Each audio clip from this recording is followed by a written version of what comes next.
What's up, YouTube? So before we get started with this video, on first take, Stephen A. Smith would take a prime Kobe Bryant over a prime Shaquille O'Neal. So let's see what they have to say about that. Did I see what Shaq said? No, I really didn't see what Shaq said. It's okay. I'm not here to talk about Shaq. What he said, what he did, it's irrelevant to what I'm trying to do. So, don't talk to me about what anybody else said about me. My focus is on one thing. There's a lot to unpack here. The Dwight thing well, was leave Dwight alone. Like, come on, don't pile on Dwight at this point. I agree with you on that. Shaq shouldn't pile on Dwight. It was funny. I was. Did you see how Dwight looked? Was that just the angle of the phone or something? It looked a little drawn. You know what I mean? Like He looked. Maybe he's been working out. Look thin. That's not what they need. They don't need a thin. I mean, they don't need. You know. Dwight's getting older, you know, as athletes age and they stay lean, that sometimes is a look. Dwight Howard. Well, I don't know about that, but to tell you the truth, I was thinking the same thing. I wasn't necessarily quite paying attention, and I was kind of like, who's this dude? It must be some fan making a comment about Dwight Howard. Turns out that is Dwight Howard. I didn't even recognize him. I did not even recognize him. And his face does look drawn. He does look skinny. And I don't know what Max is talking about. Well, he's a professional athlete and is getting older. They get leaner. Well, I don't know. Normally, when professional athletes get older, they start packing on the weight. They don't get leaner unless your name's LeBron James, allegedly. But that's for a different video. But like I said, his face still looked drawn. He did look skinny. Didn't even look like Dwight Howard. So I don't know. Let's continue. Person, like as a physical specimen, shoulders it's like crazy. that Superman type. Yeah. He'll need to be that, though. He'll need to be that to survive in LA. It's just like, look, when Shaq was piling on once upon a time, Dwight kind of deserved it because he thought more of himself offensively than maybe he actually, all those kind of things. But at this point, Dwight's coming back humble to the Lakers. Fun. He's just playing. Of course, that's why it's funny. It's just, you know. All right, let's get to it. The last duo to three-peat, you know who it is, Shaq and Kobe. Stephen A. Smith, putting you on the spot here. I know you're friends with both of them. Who would you rather have in their prime? Kobe. Okay. I think that Shaq, listen, you think Wilt Chamberlain, you think Shaq, two most dominant forces we've ever seen in the history of basketball. That's what you see, okay? So nobody's trying to act like Shaq is not the most dominant force I've ever seen with my own two eyes on a basketball court.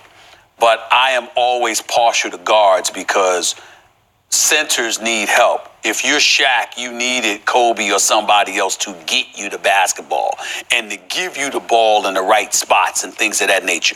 When you are guard, you are more in a position to dictate the level of success that you ultimately accomplish for yourself, more so than the big man needing the assistance of guard play in order to facilitate that success.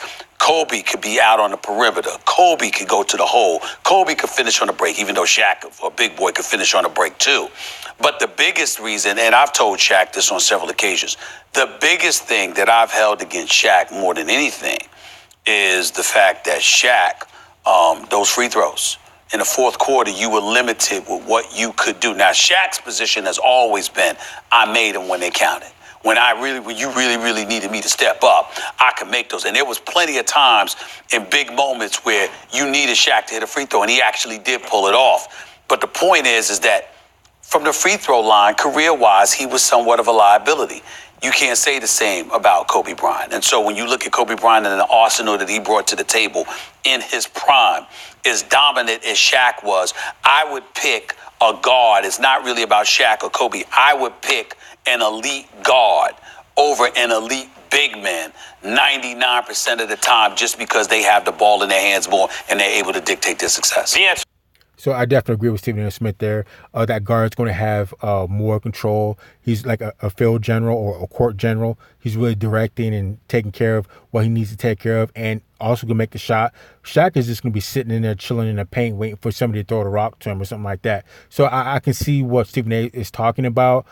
Also, I might go with a Kobe Bryant, prime Kobe Bryant over a prime Shaquille O'Neal, because at least with Kobe Bryant, I know what I'm going to get with him night in and night out, and that's going to be 100%. He might be a ball hog, he might be this or that, but I know I'm going to get 100% out of him, and most likely things are going to turn out okay. With Shaquille O'Neal, I don't necessarily know if I'm going to get a 100% effort Shaq No, that's probably because obviously he's 7'1". He's a big man. They have different, ways of doing things. But I probably have to go with Kobe Bryant as far as the effort and what I'm going to get out of him versus Shaq.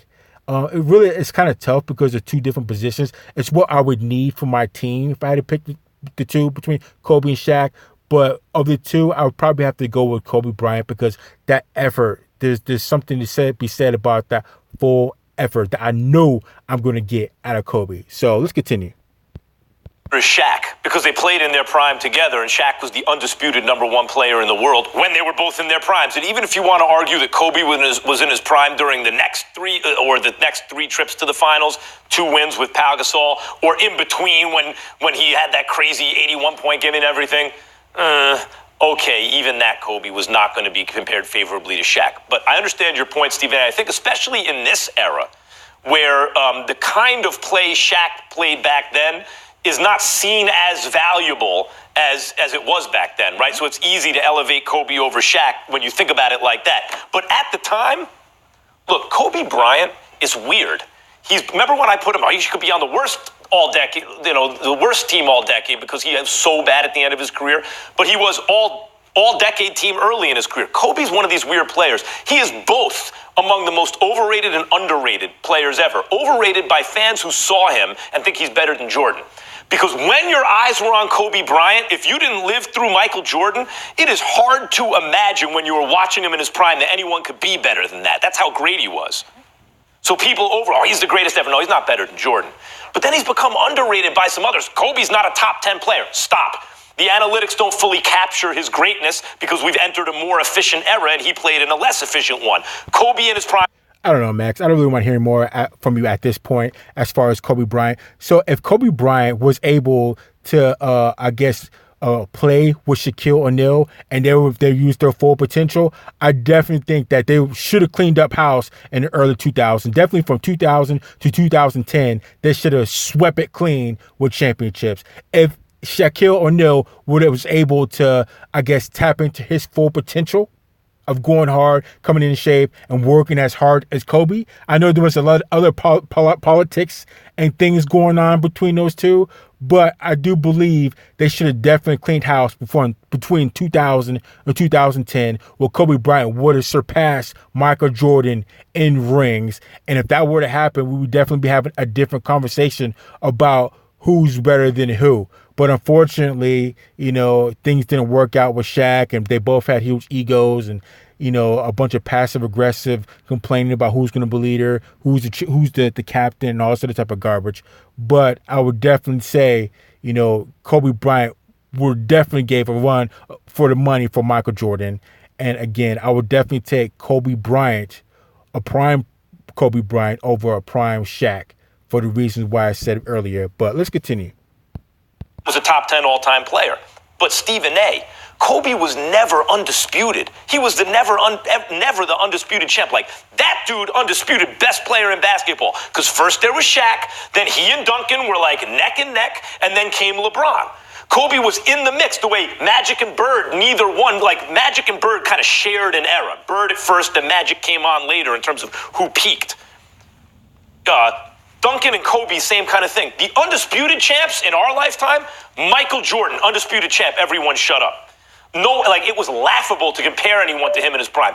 Then Shaq came. Shaq was undisputed, brother. No one disputed his claim to the best player in the world. Not Duncan, not Kobe, nobody.